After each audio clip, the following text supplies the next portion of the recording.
Ada banyak hal yang identik dengan kota Solo, mulai dari kisah masyarakatnya, budayanya, hingga kulinernya. Disinilah ada banyak pelajaran perjalanan bermula.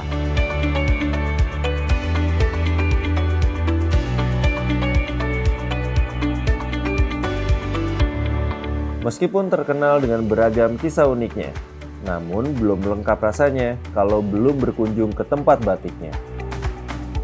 Dari semua batik yang ada di Solo, ada yang menarik untuk ditilik.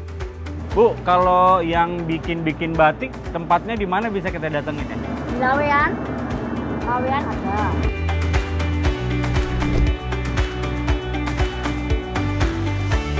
Kami mengunjungi Kampung Batik Laweyan yang kaya akan kisah sejarahnya di masa silam.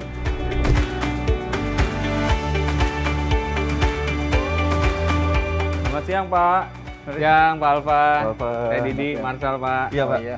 Kami baru dari Pasar Klewer, Oh, iya. jalan-jalan ngeliat batik. Terus kemudian dikasih tahu katanya ketemu Pak Alfa di sini. Iya. Mari, Siap. mari.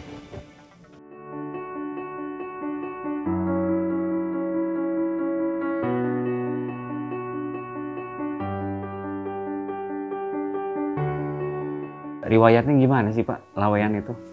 Oh iya, jadi Laweyan itu merupakan satu kawasan ya, kawasan yang sudah bisa dikatakan ini pusatnya heritage ya, perbatikan yang di sini memang sudah turun-temurun.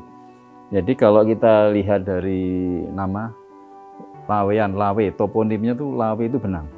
Bagaimana khususnya Bapak dan teman-teman di Laweyan ini bisa melewati tantangan-tantangan yang dihadapi? Jadi ceritanya begini. Jadi ternyata setelah kita pelajari, ternyata batik itu memang luar biasa. Batik itu menyatu dengan satu kehidupan.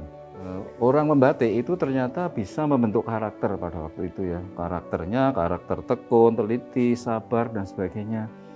Dan ternyata batik itu nggak bisa dilepaskan dengan kehidupan. Bahkan Ki Hajar Dewantoro dulu pernah mengajarkan murid-muridnya itu melalui tradisi membatik.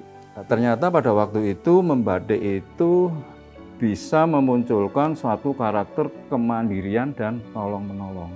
Inilah yang menjadikan batik menjadi besar dan luar biasa.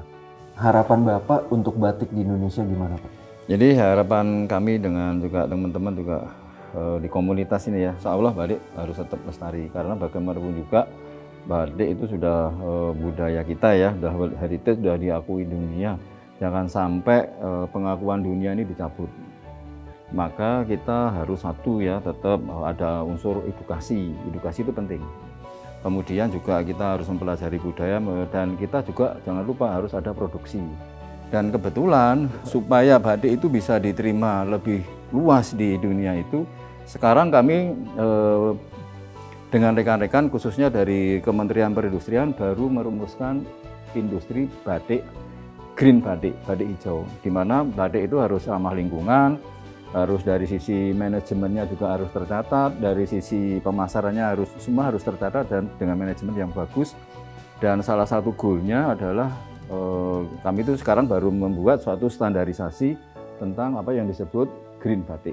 Dimulai dari Laweyan, kami mengharapkan bahwa Solo insya Allah akan menjadi pusatnya batik ramah lingkungan Indonesia.